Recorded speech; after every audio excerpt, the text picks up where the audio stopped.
Good morning, everybody. I got a new little location. We'll talk about that after a while because I'm going to go a little bit longer today. So we'll have guests for about an hour, and then I'll talk to you guys a little while afterwards. So kind of a little new format. Hello, Tracy. Good morning to you. And oh, look, there's Tumbleweed RV Life in the chat and on the screen. So they'll be watching for you guys in the chat today. Yeah, yeah. And Mel Maddie up here, and let's see, Gypsy and the Vanilla Gorillas here, Shannon Craft, Uncle Lisa. The Gypsy and Vanilla Gorilla. Yeah, they were on. They were on a little bit ago on the show, and that's the other beard captain there. So, yeah. So the Beard Up Challenge 2020. But I'm here with you guys today, Tracy and Christian. And you guys are pretty new to the community around here. I think it was maybe 2 weeks ago, 3 weeks ago, you started coming in. And who was the first person that you met in the community that brought you in? Millie and James. Yeah. Okay. Weekend RVing. And we found Millie and James through Living Light RV, Kent and Lisa. Mm-hmm. Yes.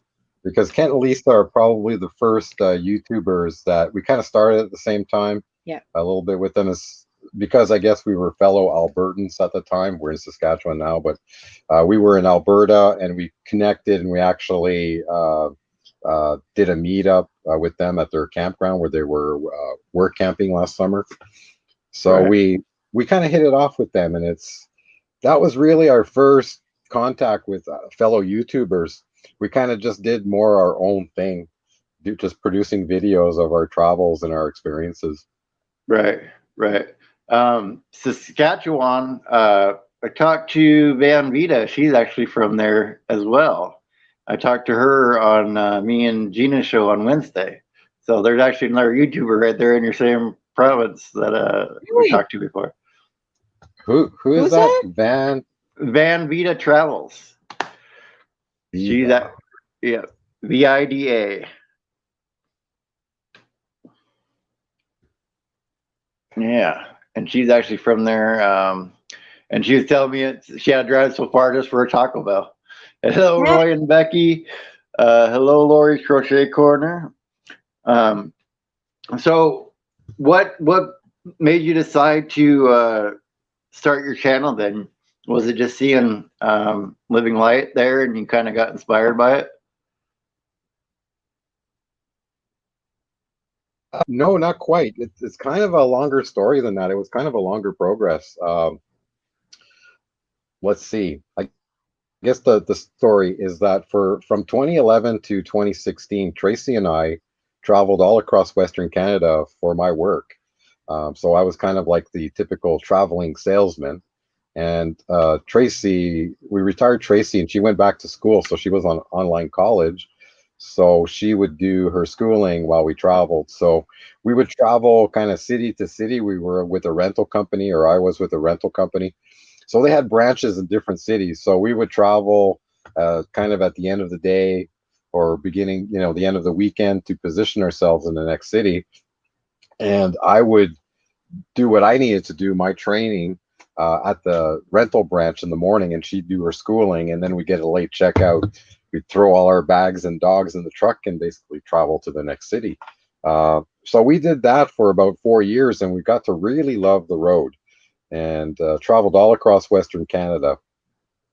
In 2016, I lost my job, and I had been toying about starting my own company because in 2014 kind of had a kind of health scare and kind of reevaluated life, and I just didn't want to work the grind anymore, like till I was 65, and we just said screw it. So in 2016 I was saying I need a sign, back home after getting kind of laid off, and turned to Tracy and said, I need a sign. Do I look for a job or do I can pursue starting my own company? I need a sign. The phone rings and it was an old colleague that had his own company and said, hey, I need you. You want to come and work for me as a contractor?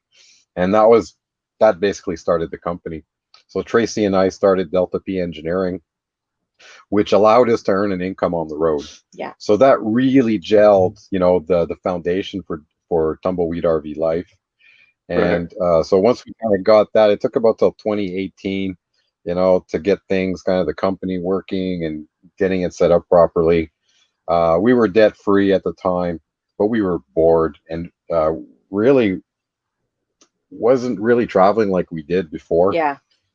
But once we saw that we could earn a living on the road, we stumbled across a few videos, a few channels. And there was one in particular. It was Taylor Dasman. He was out of Vancouver Island in British Columbia. And he had a truck camp. He was a truck camper guy. And we also saw, you know, Live and Give 4x4, which is the expedition vehicle guys. And that was so it's kind of the same thing, right? You know, truck campers, expedition vehicles, you're kind of able to go everywhere. You're not pulling a big unit behind yourself or a big Class A. So that's kind of where we leaned, and we saw that lifestyle, and I had kind of moved away from Tracy. Like I had to leave her in one town while I started some work in another. And I had discovered this lifestyle. And then when we finally kind of got back together again in the same city, which was only a few weeks, you know, I showed her this lifestyle, and our trailer video is very accurate to the reaction that Tracy gave me. It's like, you want to do what?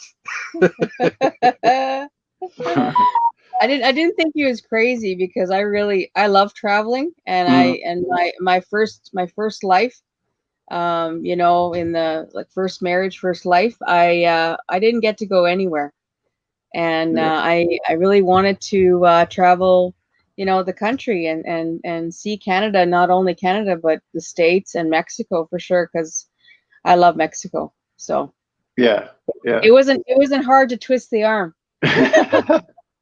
So that was about June, July, and going into July 2018. And so we toyed with it. We watched a lot of channels. And in August, I think it was August 18th. If I look at, let me see. Oh, yeah, we were looking at that yesterday. Yeah, we were just looking at that yesterday. I'm just going to look at our About page. Your channel and the About. I think it was August 18th. We came up with the name Tumbleweed RV Life. We played with different variations of it. And About page, August 21st, 2018. Yeah. Nice. And then it was the mad dash, you know, get the Gmail account, get the Facebook account, get the Instagram account, secure the website domain. And and then we really produced and then learning how to edit videos. We had no idea what we were doing. I think Tracy was further along. She was using iMovie and kind of producing I had an iPhone at the time. And so she showed me how to do that, you know, on iPhone and iPad. We were Apple people at the time, which we're not anymore. Not anymore. We're Android now. But sorry, Apple people. So I mean, YouTube is a wonderful thing. We learned how to do all this off YouTube. We didn't pay for any courses or workshops, or maybe we should have. Some people have and have catapulted their channel very early out of the gates, but we were just doing it for fun.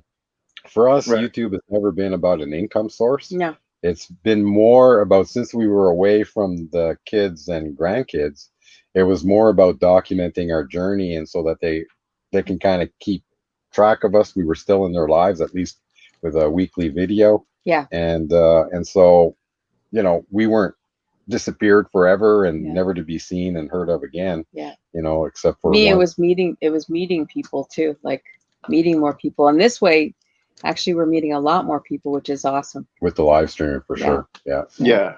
It's really interesting. Like I had never even intended to do live streams when I first started, which is funny to think about now, but I had never intended to do it. And it's a whole different ball game, but it's also a lot of fun because it's the instant interaction that you can have with people in the chat room and everything. Yeah. Exactly. And I was gonna say, like, my grandparents, they had campers, pickup campers and stuff before I was even born and stuff like that. They had done it for years. They went up to Alaska and all that stuff with their trailer and all that kind of stuff. But I remember my grandma telling me, they're like, we like to travel this way because I like to have my own bed. I like to know that it's my sheets on the bed and all that kind of stuff. And I go lay down at night and it's not some hotel room bed. Exactly. Just as we understand that, Oh, because when we yes. were on the road, we were in hotels. Yes. And the thing is, we almost have to go to motels because we had 2 little dogs. Yes. So typically, a lot of motels don't charge extra for the dogs, Yeah. and they're more pet friendly. And they're more than hotels. sketchy. Yeah. They're more sketchy. Yeah. Yeah. And the company didn't mind. The company didn't mind because we were saving money. Yes. You know, Yeah. you can stay in a motel for 30% off, 40% less than a hotel, than a chain hotel. So they were happy with the setup. Oh yeah. So did anybody in your family have RVs and stuff before you got yours, or you're the first ones?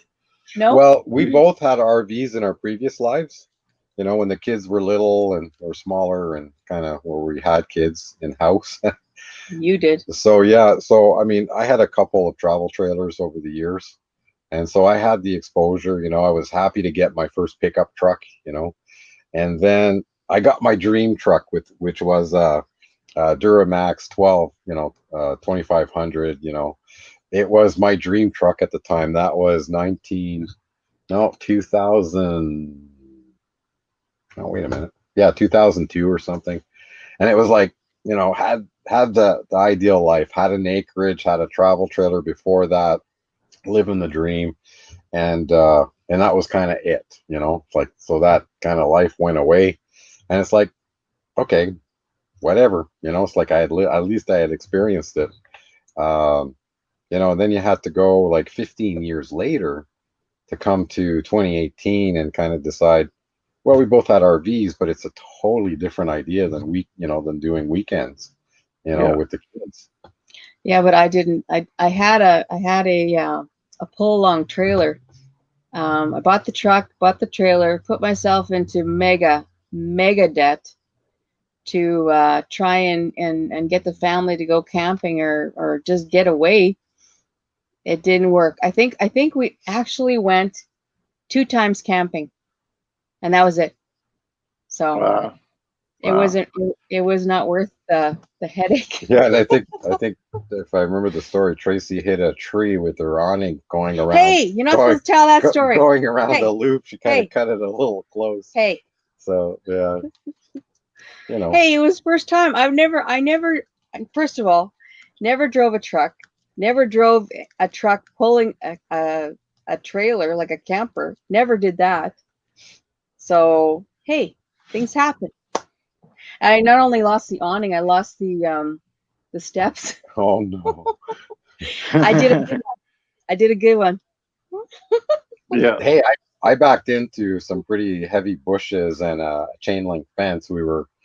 That was after I ran over my laptop and iPad bag. Oh yeah. Coming out of coming out of Cypress Hills after zip lining. But the next morning we were tired. Oh man. And I was taking out my knapsack and put it on the ground. Happens to be right where the wheels were going to go. It was sad. And somebody came over and talked to us. They saw the decals and all that. No, they wanted to see the dogs. They saw the dogs in the window. And so I totally forgot about the bag. Closed the door. We went on our way. It's like, it's a thump. It's like, what was that? And it's like, crushed the laptop, crushed the iPad. And so 2 days later, stopped in Calgary to pick up a new laptop. And so we were in this computer store, and the parking was pretty tight. And I always back in somewhere, when I get there. And still new with the backup camera and judging distances. And I back in to this hedge and chain link fence. Man. And no real damage, maybe just a little dent on the kind of basement doors on the back of the camper. But, I did it. First trip out, we did some boondocking. So we went off this road, to find some campsites going down, and we found a beautiful campsite, but we went down further the loop to check it out, and there was low hanging trees, and basically Chris and Trip, scraped all the side of the campers and scraped off part of the kind of camper factory decals and put some scratch. So it was christened right out of the gate, so we didn't waste Yeah. time. Those kind of accidents, they do a little more damage to your ego than they do the vehicles usually. Yeah, I But would say. it's better to do that right out of the gate, and then you're a little more cautious, you're a little more stuff, and it happened when it's not that big of a deal instead of having it be a something that caused more damage. So It's true. I learned a lot. We hit a lot of trees. Basically, the end caps on our awnings and slide outs awnings. yeah. On this one. They're basically held on with Gorilla Tape now. Red greened it. We actually lost one, and on the way back out, we stopped at a dog park, and on the way back out, it says, I saw something on the road, and that was one of our end caps. So I stopped, ran back, grabbed it, and we taped it back on. The other one, the cap has disappeared, and I just covered over the gear mechanism with Gorilla Tape. And we just brought the camper in to get some kind of warranty work done and some repairs after a year. Totally forgot about the caps to put it on the work order, so we didn't fix it this year. Yeah. And our cell booster antenna, it got eaten by a tree, so it got sheared off. And it's on a spring. It's like one of those trucker antennas. But the first time we hit it, it just kind of pulled off the cap off the top of the antenna, and I was able to put it back on. But the next time, it just flipped it right over. And then I tried fixing it then, and then the third time it sheared it off. It was gone. So we spent the winter with no cell booster, which we really needed. Yeah, but we got a new one when we went through Utah, though. Yeah, they replaced it for free. We went to the manufacturer and they changed it for us. Yeah, that was sweet. That was really nice. But of course, when he went on the roof, he came up with me to change it out. Went up there and he leaned his elbow on one of our vent covers. And it was already taped off. It was already cracked a bit, and it shattered. I mean, literally shattered. I could pick the top of it, and it came off as one piece, and all the outside area was all busted off. And if I dropped it in, it fell on the screening underneath the inside screen. And there's Gorilla Tape was amazing on this last year's trip. We fixed a lot of stuff, and we literally came home crawling. One of our slides was out of sync, on the way home, and it was getting worse. It was kind of going in like that. And it's like, we definitely put our camper through the paces this year. I mean, especially when you live full time and going down to Mexico, we're stopping every night. A lot of times we only spend the one night. So those slides opened and closed a lot on the way down and on the way back. We came back very quickly because of the My Sharona Cyrus. Nothing's open, so it's like we just boondock and sleep overnight somewhere and just keep going. Oh yeah. That's been the hard part for everything. All the stuff that's been closed.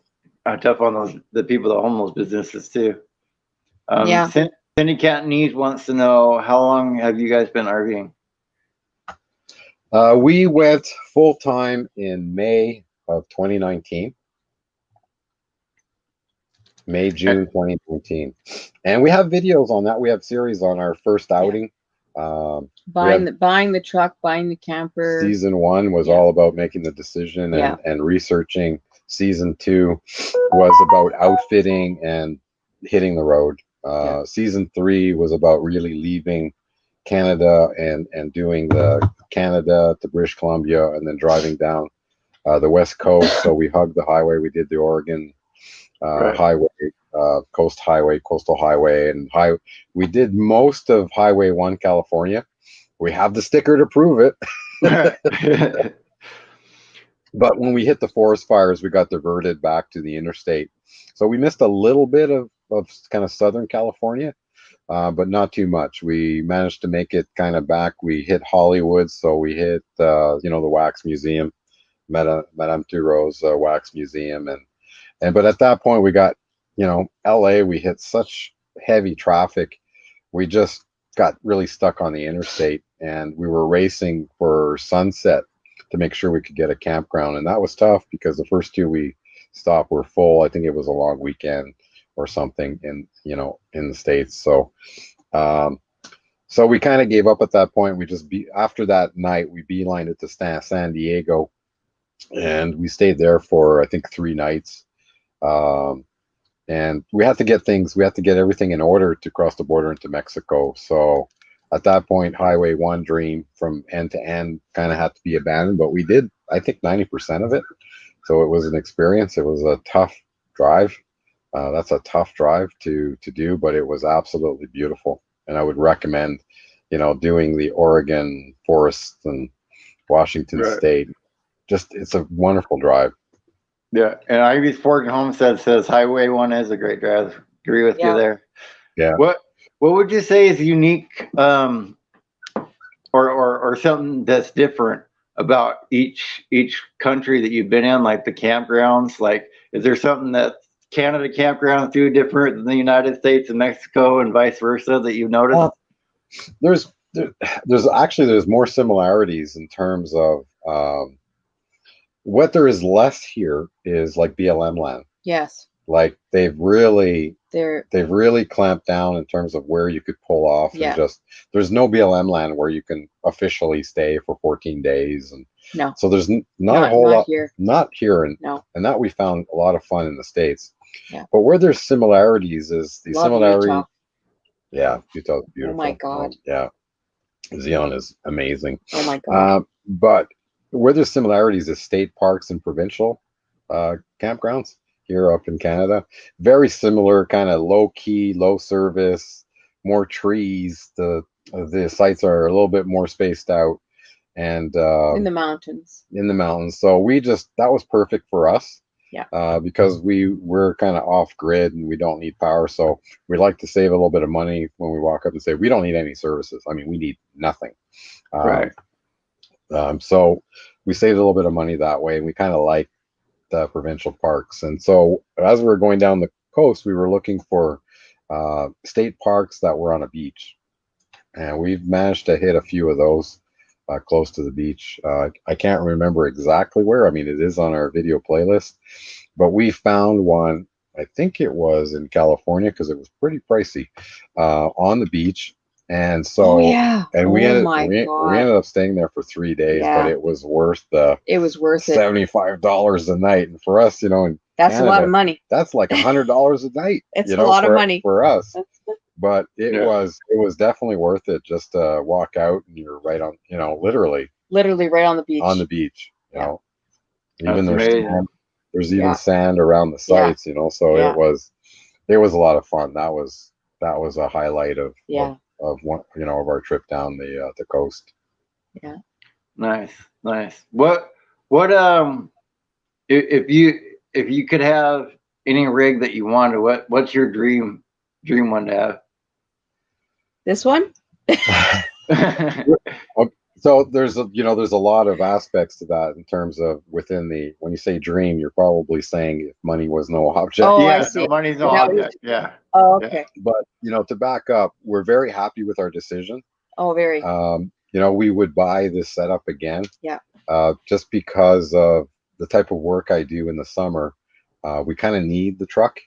We need to be able to pull out the truck from the camper and leave the camper behind, and then I can go, because I tend to run kind of pipeline type jobs, and so I need something to go run on the pipelines.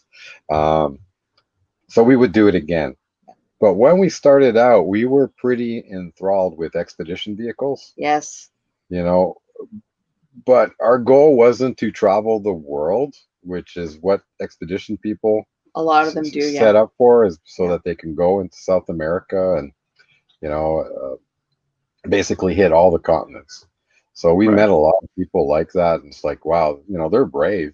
We met somebody that was doing it since 1975, and they were on their 5th rig that they designed. They were from Germany, and it was like top-notch rig, and it was more of a 550 chassis, custom built, I guess equivalent to a Class C maybe, but expedition. Right. That's kind of incredible that they can do that kind of stuff. Put all that kind of vehicles together. But for us expedition vehicles, the downside of that is you can go anywhere. but the level of multiplication of headaches, it's like now dealing with tires is way more complex. You don't really have slides, so you are limited in terms of size, and so there's a lot of maintenance issues that are a lot more complex to find service. But there's also, like Unimog frames and all that. You're more likely to find parts worldwide wherever you go, even in kind of smaller countries. It's easier to find parts. So that was one of them. We just finished looking at a custom kind of on a 550 frame, which we really like because it had only one slide, but it had the same type of roominess as You're talking about the new one, right? Yeah, the one when we brought our camper in for service here when we got back. Yeah. They had a 550 custom. It's like a mobile home, basically. Right. It was a Class C, Yeah. and it was on the same truck, same color, but 550. Yes. And it was beautifully done. And we were kind of going, well, we could. That would have been nice too. For me, I think I even said it. If it was just me, I would have chose that because it's all together. I don't have to mess with, like, I see a lot of females. That's why they go van life. That's why they go like Class C, because it's there. It's together. You don't have to unhook. Because if I had to do this by myself, and let's say the jacks failed like they did in Mexico, oh my God, it would have been hell. Loading and unloading the camper by myself, is a little tricky. And even I still have a hard time lining up. I mean, I know what to line up on, so I can get it fairly centered, but a lot of times it's getting it this way and making sure that you're hitting it, perfectly kind of straight. And so it's still tricky, especially when we stay somewhere for 3 months. Kind of get rusty at doing it. Yeah. And now we're at the point, since we've gotten back, we have a car here, we have a house in Regina. We're still living in our camper full time, but we're not taking the camper off like we did last year when I was doing the solar system. So the truck, it's still sitting on the truck, and we have no intention of taking it off the truck. We are downsizing and looking for, we're reducing weight over the summer. We have to deal with our house because it's actually a rental now. We rent it out fully furnished, and so we didn't have to kind of downsize and worry too much about the house. Right. We didn't have to worry about downsizing too much because we took all our personal effects out of the house and store it in the garage, our own garage, and we just kind of leave the house behind, and the kids manage it for us while we're gone. So we don't even want to take the camper off anymore. And so this is where, and because of, the mycoronavirus, I haven't had any field jobs where I go out in the field. So, the need for the truck is not really necessary as much as I thought it would have been. And, but the thing is, then we would have had to pull a tow vehicle, because there's no way we could have our lifestyle in Mexico and not have a separate vehicle. So as soon as now, we'd almost have to buy a vehicle and store it down in southern Baja, which we can do, but it's just, again, another level of complexity. Now we have a Mexican vehicle, it's got Mexican registration and insurance, and if we tow our own, then there's more cost, and we can't just go down any road and say, well, let's go explore down here. And if we get struck, like many times we've turned off a road and we've had to turn around. So we can't be that kind of free to go anywhere, and explore. With let's say a Class C or kind of a Class C conversion, pulling a tow vehicle. So there's pluses and minuses. Right. I always like the if you have the ability to throw like a motorcycle on the back, that's almost the best option. Like if you're just one person, because you can, without having to tow it on the ground, throw something like that on the back. Yeah, see, that's what we were in Mexico. That's what we were thinking when we were there. It's either a quad or a motorcycle. Yeah. Yeah. And I think we're gonna maybe start leaning towards a beater. Maybe just buy a beater down there. Yeah, Because there's mechanic shops everywhere. everywhere. Like, it's so cheap to And get cheap. anything repaired down there, and Yeah. they'll keep vehicles running for way beyond their expiry date down there. Yeah. Now talk Oh, yeah. about duct tape. Yeah.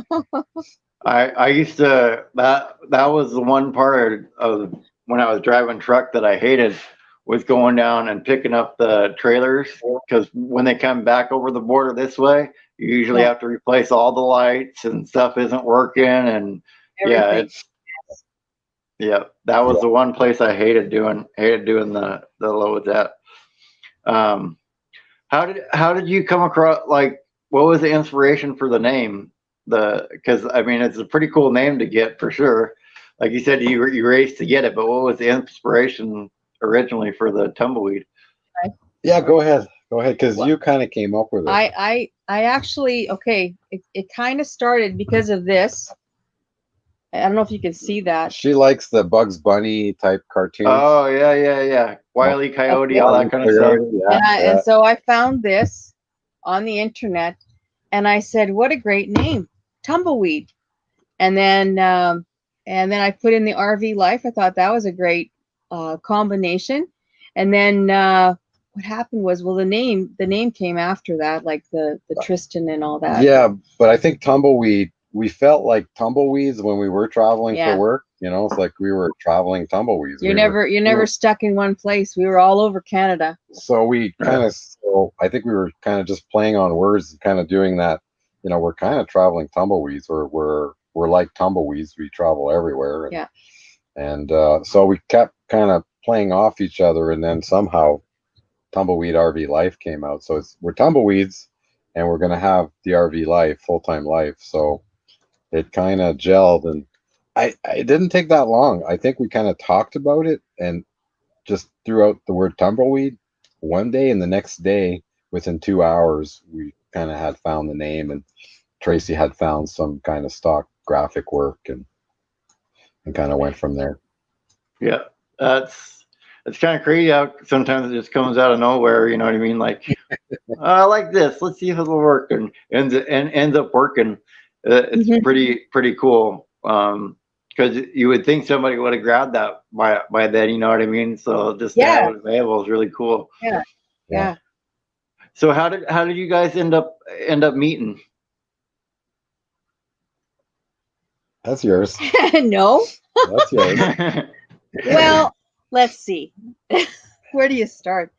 Well, he's originally from Montreal. Okay. So when he moved out here with his first life, he was in Calgary and Alberta and stuff, and I was in Saskatchewan. Well, he stayed here. He didn't move back to Montreal, and so he moved to Regina, where I live, and I just happened to be on Plenty of Fish, which is a dating place, and his little picture popped up, and I said, "Yeah, let's meet for coffee," and that was it. And it was just after that I spent a lot of time on my profile, and I spent the money to have a certified account and have the star next to me. And 2 days later we met, and the next week I canceled the account. Like, it was that's how quick it was. Right. You know, so there was a very strong connection. He met me and he canceled it. Yeah. And so it's always awesome to hear, though, when you can just find somebody, works out. Yeah. And it was weird because we had almost a misfire on the first date. So I was kind of stressed with work and stuff, and he looked. And can I be honest? When I met him at Tim Hortons, I swear, when I met him, I thought, man, this guy, I don't think he can keep up with me. I'm high energy. I don't think he can keep up with me. He looks really old. And I was stressed and pretty beat up at the time. So right. So I wasn't sure. I was distracted and all that. So the first date didn't go so well. No. But we did walk out of the Tim Hortons, and I said, "Hey, are you hungry?" So we went for supper. And so we kind of had dinner. He took me to Chinese. Good. Yes. Chinese restaurant. And so that was kind of the first meeting. And then it was really the second date. We went to a pub, like a pool hall pub. And we basically started ordering Guinness beer, and we just sat down and drank 2-3 steins. That's when he loosened up and started telling me his life, and he actually could loosen up and tell me some more stuff. And I said, "Oh, I guess I have to get a couple beers in him to get him to." So we kind of compared notes, and we kind of had a lot of the same philosophy about things, and kind of looked at things the same way, and saw that we had a lot. If you're on the same wavelength with somebody, it's and that's where it kind of gelled, and it was like, wow, this is cool. And I think within a month we kind of moved in together. In the first 2-3 years, hey, our age, you don't mess around. It's just that's it. Like it was first little bit. It's like we were never apart. Like we were together all the time, and we enjoyed our company, each other's company. When we traveled on the road, for work and all that, and we traveled across Western Canada, we never really had like dead space in conversation. We always had something to talk about. Yeah. Like it was weird. We were never bored with each other or tired of each other. Or, it was, so it was like meant to be. And I'm going to tell you something. I don't even know if you know this. Actually, 2 weeks, not even, maybe a week before I met Christian, I was dating somebody. And the day my sister, I don't know if anybody believes in it. I kind of do. My sister reads cards, and she said, you're going to meet and I thought, whatever. She says, you're going to meet a gentleman with white hair. And I'm like, what? White hair? How old is this guy? And then a week later, I met him. And I had just broken up with my boyfriend at the time that day. Literally right after my sister told me about this, he called me. We had a conversation, and I will say a blowout. And I said that was it. I broke up with him, and I'm like, well, I guess it is what it is. And then when she told me about meeting a white-haired gentleman, I was like, maybe. How old is the dude? Well, the thing is, I started going gray when I was 22. Yeah. So it kind of runs in our family. It's probably the high intensity type A. Yeah. It's well, like I said, you still have more hair than me, and you got a few years of me. So if I had my choice, I'd rather go gray at 22 because I could always dye it than to be losing my hair early like I did. Yeah. I did that a little bit in kind of my late 40s and 50s, and then so many women even before that would say your hair is amazing, don't dye it. Like it was really weird. This was before Tracy, and I was on the road then too, and traveling all across the U.S. and Canada for work. And I've had I think 3 different occasions in a restaurant, ladies come up to me and says, "Your hair is so beautiful, never dye it." It's like weird. And I've always kind of struggled with that.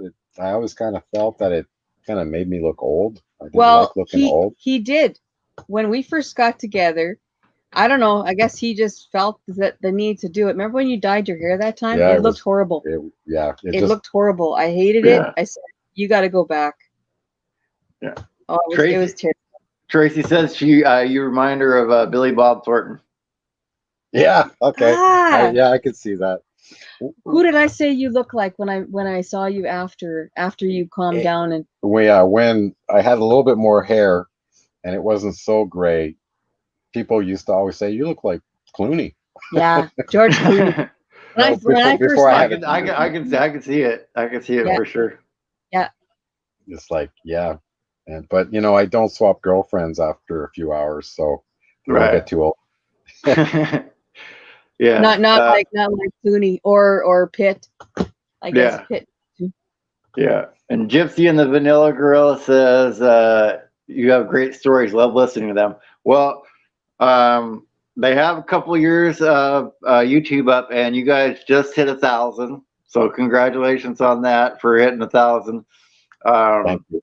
Especially after 2 years. I know, I got there in less than 2 years, but I know how it feels when it takes a while. And once you get there, it feels a little different. And so how does it feel to you being at 1,000? I kind of said it feels unreal. It's one feeling at 100, and it kind of feels unreal at 1,000 to me. So Yeah. Yeah, even 100 took a while. It is definitely that curve, and it is it is a big goal that we achieved.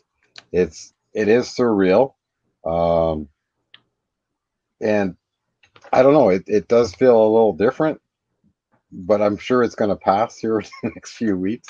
right, And now it's really about okay, we reached it.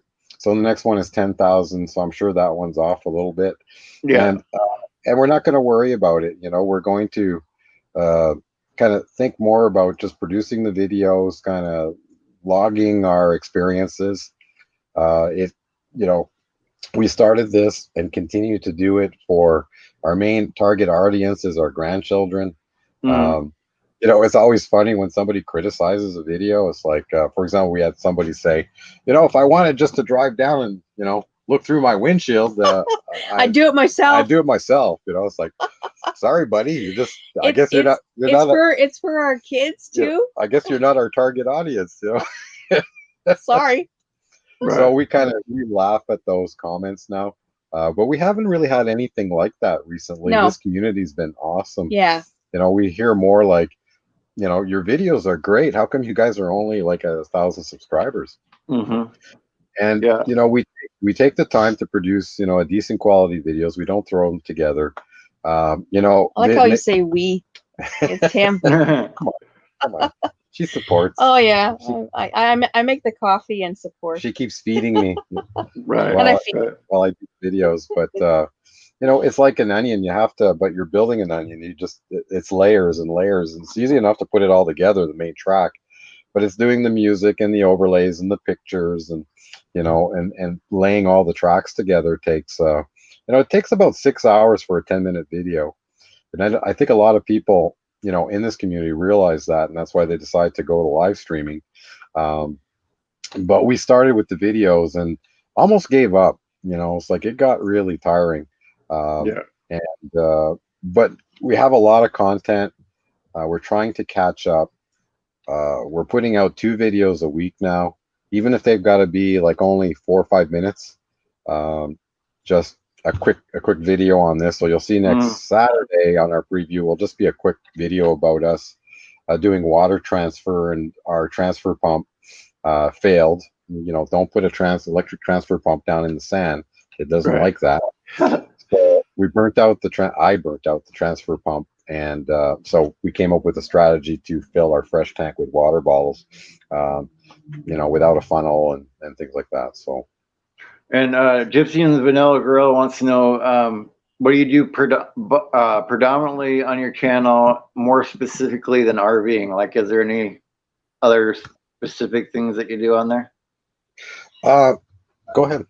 well, we were gonna like I used to do like my previous life too. I used to have a YouTube channel where I did health related like exercises and cooking and just everyday life. And I think that we're gonna start incorporating that because I just recently stopped eating meat, and there's a lot of great recipes. I mean, I don't know. I'm not gonna say I'll do it forever, but I'm trying to see if I can improve, our quality of life.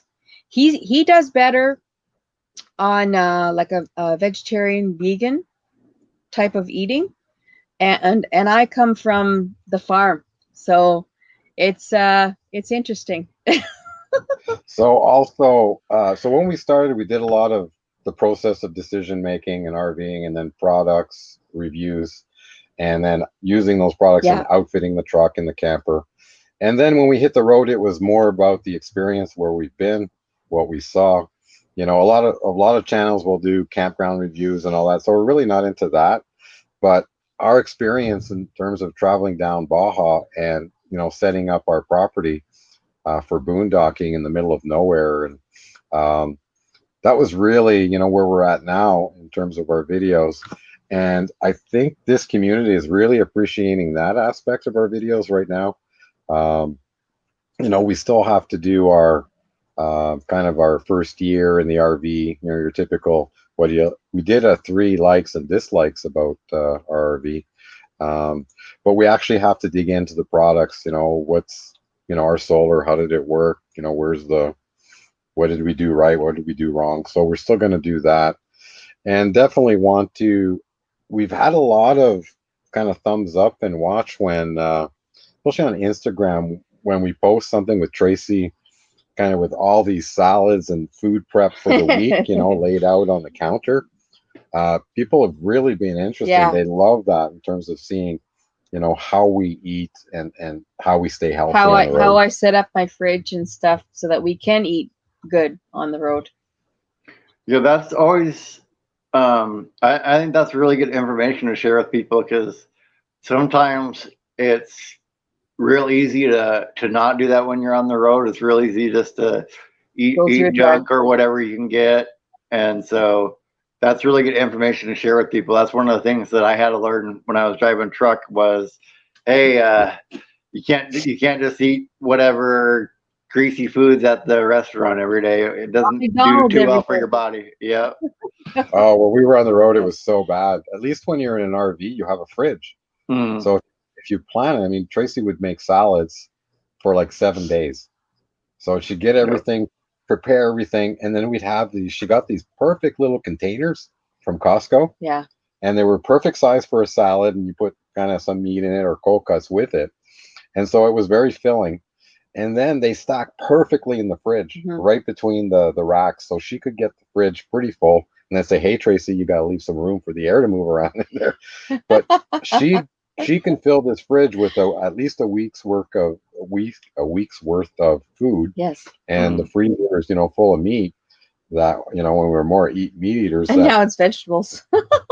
Now, we can go 1 to 2 weeks with what we have here. The nice part in Baja is that as we went into town, there was always these little markets, and we just pick up our produce fresh, like every 2-3 days. Every time we went into town, we'd pick up fresh stuff. But when we were on the road, it was terrible. It was terrible because we'd always eat in restaurants, and for lunch we'd stop in, fast food chains, grab something and go. Right. We did have a cooler, but it's a little more difficult if you don't have a bar fridge where you stop. Or the cooler that plugs in and keeps everything cold. Yeah, it was hard, a lot harder to manage. What would you say is one thing that you miss about being in a regular dwelling versus being in the RV? I know what mine is. Go ahead. It's missing our big king size bed. Now we have a California king, but it's a little different because of the way the cab over bends down at the head. There's no headboard. You can't sit up in bed. I mean, if you try to sit up, you're going to bang your head on the cabinets. So kind of that, before, as we were transitioning to camper life, I was traveling and, just doing some contracts, and also took a job for a year so that we could set up this lifestyle. So the bank would be okay with lending us a lot of money. And so we would rent, like we rented at an acreage. So we enjoyed acreage life, which Tracy always wanted to do. And there's videos on that with the buffalo, ranging. It's so close to being on a homestead that I just, oh my God. Yeah, it was awesome. I loved it. But it was a huge, no acreage bedroom, and we kind of shared the house, and the guy was never there. Yeah. He upkeep the house. He's never there. And so it was like our acreage. And that's how we really downsized to 1 bedroom. But it was always nice to have the bed, with a nice backboard, and and this is where we would watch videos on RV life and all that. And we would spend Saturday mornings, just make coffee in the bedroom and just hang out and sit up in bed. I miss that part. Yeah, that could be that's one of the perks for sure. What would you say to people that want to get out there on the road that still either are going to work online, or have a channel or whatever, what are some things that you would say you definitely should have with you, like either spares or some good items to take with you? Oh We took a man. lot of stuff. We're heavy because we did go to Baja. We weren't sure how available things would be. Yeah. Um, we brought a lot of tools, which we did use because we did build stuff on our property, um, but heavy. You know, those toolboxes are heavy. Socket sets are heavy. Um, the biggest concern I had was the water pump because we rely so much on our fresh water tank and water pump. Uh, we got back, like it showed no signs of, but because we use it a lot, like I picked up a spare water pump. If you look at James and Millie, James had to just change his water pump. Yeah. I would definitely carry an extra one of those. Yeah. Uh, I was thinking of getting, like for camper people, electric jacks. I was thinking of having an extra jack motor, but Mm. it turns out, you know, we had all four of them fail this Yeah. winter, and that's probably a weight issue. Yeah. And this unit sat on the yard and it went to a lot of trade shows. So a lot of the front jacks were kind of bent out. And so I think it stressed the motors too. Yeah. So, but no, I not even We were thinking of getting the receiver in the front and putting tires, because we figured, oh, it's hard to get our size tires down in Mexico. It's not. you know, so we thought, should we carry an extra wheel Yeah. because the spare is an inside dually rim tire replacement. Yeah. And so there's a different rim for the outside dually, and the front tire has a different rim. I think it's the inside rim, kind of. So you have a problem. So we wouldn't have an outside dually spare. So we were actually thinking of putting a front receiver, a basket, and a cradle. We looked into it to actually carry a full spare with rim off the front bumper. We looked at putting a motorcycle there or a big toolbox and store some of the stuff that's in our truck right now. If the one thing you should absolutely have, especially if you're running heavy and you have to air up and air down all the time, you need to have an RV, you know, commercial style air compressor. Absolutely. That one is a must. Our tires run at 100 to 100, well, max 110 psi, and there's no way you're going to find that pressure at any gas station air up location. So, Right. so we ended up going with the kind of RV style.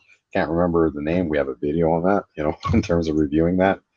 And you get the right one for RV, and it has a hose extension, so you can actually plug it in on your battery at your truck, and you can go all the way back to a travel trailer and fifth wheel and hit your axles on the trailer. So definitely, I think that's a must. Trying to think. I think that's it. I think it was the tires too, yeah. because we were worried about not having the tires. And we did get flats. We I did. think we had 2 flats, and on the way home, day one, Yep. we had a flat. Yep. You know, and this was right at sunset. And that was crazy scary, because during Corona, we were like, my Coronavirus. Nobody wanted to touch you. Nobody wanted to, especially if you have a truck camper in Mexico. They're like, no. So we get to the place. We pushed through that day. It's like we didn't stop where we were going to, thank God, because everything was closed. But we ended up at this place. It was like an orchard, an orange orchard. Is that what it is? Yeah. Yep. It was Orange Grove or something like that. But they had shut it down because of the My Sharona. And we get there just about 10 minutes before sunset. And as we drive up on the property, we actually had a pocket knife jammed into our inside dually, leaking. Wow. As soon as I walked out, I could hear it. We had just picked it up. What's the odds in that? And the guy basically that came out, he was like a permanent kind of residence. You know, it was Mulegé in southern Baja. And turns out he's from Canada. And he said, "You can't stay here. You have to leave now." Says, "I got a flat. Where are we gonna go?" Says, "That's not our problem." And eventually, I pull out the compressor and look at the pressure, and he warmed up and he said, "Listen, I know a tire guy. I know a guy that you can stay overnight." And he basically escorted us to this guy's place. We went uphill, and by the time we got there, like I was worried that the tire would actually fall off the rim. It was that bad. And Right. so we overnighted there, and it was like, wow, met, the guy that just started this garage, and we basically made some new friends, Yeah. it's like through the adversity. And we couldn't believe how this community and people in Baja are so nice and friendly. It's not that scary Mexico like the mainland. Baja is completely Yeah. different. Yeah. And you're going to find very, very friendly people and helpful people. Yeah. The Mexican people, when they see you're in trouble, they yeah. stop. And They stop. They help you. They help. Yeah. So Where's a place on your list that you still want to go to that you haven't went to yet? That's like a must is when things open back up that you're gonna definitely go to. Well, this year we were planning on going to Canada's east coast, the Maritimes and the Cape Breton Peninsula. Yeah. We were going to do this, but then all of a sudden a grandchild appeared on the horizon. So, and this is the third or fourth year we've been trying to do this. At one point in 2018, we actually had the airfares booked. We had the car rental booked. We had it all ready to go, and then I started this job, or something got in the way. Something happened. And canceled the air tickets and everything. Yeah. And so we've been trying really hard to do this trip. So again, this year, so we want to do that drive, and like we were going to do it right at the ideal time, because the turning of the leaves, the colors, you get not only the yellows there, but you get the reds and the oranges. Like, it's beautiful. In Cape Breton, basically the Maritimers down there call it God's country, and it is beautiful. So, and then into Gaspé, and we were even thinking of taking the ferry to Newfoundland. Yeah. Which is another. We met a lot of people that have bed and breakfasts and properties there. So come on in. And right now, even now, if we don't get across the border, we still won't be able to go to the Maritimes, because even crossing into next provinces is an issue now. Yeah. Yeah, probably for the next little while, it's probably going to be. We'll see what happens in 2021. Yeah, exactly. So this fall, our plan is, if they don't open the borders to vehicles, but they continue to allow air travel, then we will go back. If we have a Cabo St. Lucas series or a Baja series when we first started, and we will go back to the condo that we would rent by the month, and we'd go there. I think the longest that we stayed there was 2 months back in the day, and so we will go back and do that. We will. Absolutely. We are never intended to have to winterize this camper, but we will shut her down, winterize it, leave it for the winter, and just take off, and we'll just go spend time down there and kind of go back to that lifestyle. Now, the thing is, car rentals are so expensive down there. It's going to kill us not to go to our property and stay there, and actually stay, closer to Cabo St. Lucas, which is a whole different lifestyle. But there is a bonus to that, because when we were in the condo, we were able to walk into town every day, and we were in the best shape of our lives. When we left, weren't we? Yeah, we were down like 30 pounds after 2 months. Best shape of our lives. And that's when we went hard on keto, and then exercising every day. And there's a gym there. And there's a gym there. We were actually getting a little buff, So if you if you look at the last video, second to last videos on our Cabo St. Lucas series, after 2 months of going to the gym and buffing up, we did a compilation of sunset and sunrises. Yeah. It's footage that we had gathered over the last 4 years. And the intro to that video is like, you could actually see there was a little kind of buffness to the arms there, and it was starting to show off. So there is that benefit. So it's not too bad. And even if we can't get out whatsoever, we have lots of grandkids here. Yeah. And I'm sure the kids would love us to help them. We have a new grandbaby on the way, so that would be number 3 for them. And so first boy. So I'm sure they would enjoy our support too. Spoiled. And I think we'd be okay with that. We have, I can set up my office there. Everything's already set up, and we have a bedroom there. We don't stay there, but before we hit the road and we were setting everything up here, we had rented out our house, and then we set up our bedroom that we brought from Alberta, and so we did stay there a little bit when I had to power down the camper and install the solar. So at that point we had no power, no fridge, no nothing. So we moved into the camper for about into the house, into the kids' house, in our bedroom for about 2-3 weeks until we can get that installed. Well, that's awesome. And I wanted to thank you guys for being here today. Yeah, it was really, really awesome having you. The hour always flies by. So I'm going to play the outro video. Hang with me, and I'm going to put another live up here in a few minutes, guys. I'm going to go take a break, and then I'll be back, and we can talk about what's going on. So I'll see you guys later, and check out our live Saturday morning. We're doing our 1,000 sub giveaway live. Yep. So it's at 9 a.m. Mountain Time, and we're doing the giveaway at 3:45. Awesome. Well, we'll probably give you a raid right in there then. So awesome. I'll see you guys here in a little bit.